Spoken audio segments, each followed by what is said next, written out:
Hi, உங்கள் எல்லாத்துக்கும் வணக்கம். நான் உங்கள் முத்துக்குப்ப சார்பாக உங்கள் முத்துக்குப்ப பேசுகிறேன்.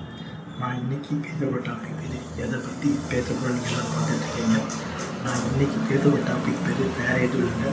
தாவேக்கா கட்சி இணைந்தால் நம்ம செங்கோட்டையன் அதிமுகவுடைய முன்னாள் அமைச்சர் அம்மையார் ஜெயலலிதாவோட ஒரு மிகப்பெரிய ஒரு வலதுக்காமல் குங்குமன்றத்தில் செயல்பட்ட நம்ம செங்கோட்டையன் அவர்கள் நேற்று பார்த்திங்கன்னா தாவேக்கால ஜாயின் பண்ணி இதுதான் இன்றைக்கி தமிழ்நாட்டில் இருக்கக்கூடிய அரசியல் வட்டாரத்தில் ஒரு மிகப்பெரிய ஒரு ஹாட் நியூஸ்.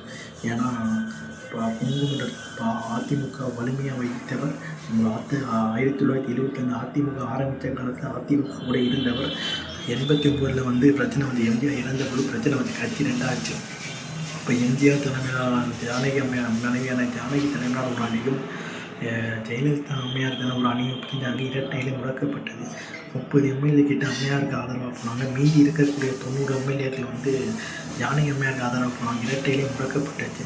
ஸோ அந்த காலத்தில் அம்மையார் கூடவே இருந்தாங்க. அம்மையார் தான் அடுத்த ஆளுமை என்று அவர் முடிவு பண்ணால் தான் அம்மையார் கூட அவங்க போனாங்க. அதே மாதிரி தான் இப்போ அடுத்த ஆளுமை விஜய்ன்றனால தான் இப்போ விஜய் கூட வந்திருக்காங்க. அவருடைய ஆதரவாளர் சொல்லிக்கிட்டு இருக்கிறாங்க. ஸோ இது எந்த அளவுக்கு ஒரு மிகப்பெரிய இதுவும் தெரியல. செங்கோட்டையன் தாவேக்காக வந்தது இதுக்கு முன்னால் பாஜக செயல்படுதுன்னு சொல்கிறாங்க. ஏன்னா செங்கோட்டையன் யூக வகுப்பாளர். அவர் யூக வகுத்து கொடுத்து என்ன ஆகுனா தேர்தல் அதிமுக ஜெயித்தது குங்குமண்டலத்தில். ஸோ இந்த குங்குமண்டலத்தில் அதிமுக காலி பண்ணுறதுக்காக ஒரு மிகப்பெரிய ஒரு சக்தியை விஜயை அதில் சேர்த்தால் இவரை சார்ந்த ஒரு ஆதரவாளர் ஓட்டு தாவேக்காக வந்தால் அது திமுகவுக்கு டேமேஜ் ஆகுதுன்னு சொல்லிக்கிட்டு ஒரு கணக்கு போட்டு தான் செங்கோட்டையனுக்கு தாவேக்காக போயிருக்காங்கன்றது அரசியலோட ஒரு கருத்தாக இருக்குது. ஸோ பல தேர்தலை பார்த்தா 96 தேர்தலுக்கு பிறகு தோற்றவர். மற்ற தேர்தலில் அவர் ஜெயித்தவர். அதிமுகவில் அம்மையாருக்கு அடுத்து அதிகபட்ச எம்எல்ஏ நின்று ஜெயித்தவர். கிட்டத்தட்ட ஒரு பல அரசியல் தலைமையில் பார்த்த செங்கோட்டையன் இப்போ சேர்ந்திருக்க இந்த கட்சி தாவேக்கா மூத்த நிர்வாகி ஒரு பொறுப்பு கொடுத்துருக்காங்க. ஸோ அது எந்த அளவுக்கு இப்போ இது பண்ணுவோம் தெரியாது. 1948 பிறந்த செங்கோட்டையன் திமுகவில் இருந்தால் அதுக்கு திமுக எம்ஜிஆர் போனப்போ எம்ஜிஆர் உடைய அதிமுகவுக்கு போனால்.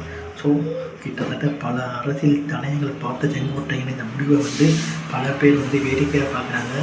நேற்று ஒரு சின்ன பையனுடைய அரவணைப்பில் செங்கோட்டையன் போகிறாரு. இவருக்கு துணை முதல்வர் கொடுப்பாங்க, அது கொடுப்பாங்க, இது கொடுப்பாங்க பார்க்குறோம். செங்கோட்டையன் இந்த செயல் அரசியல் வட்டாரத்தில் பெரும் சர்ச்சையை ஏற்படுத்திட்டு இருக்குது. செங்கோட்டையன் தாவேக்காவுக்கு எது மாதிரியான வலிமையை சேர்க்க போகலாம் அதை நம்ம பொறுமையாக பார்த்து தான் ஆகணும். தாவேக்கா இதனால் வலிமை பெறுமா? விஜயுடைய தம்பிமார்கள் ஆச்சரியக்கூடிய தம்பிமார்கள் மிகப்பெரிய அரசியல் ஆளுமைகளாக வருவாங்கிறத நம்ம பொறுமையாக பார்த்து தான் ஆகணும்னு சொல்லி என் வீடியோ முடிச்சுக்கிறேன். உங்கள் விடைபெறும் முத்து பிரகாஷ். பாய்.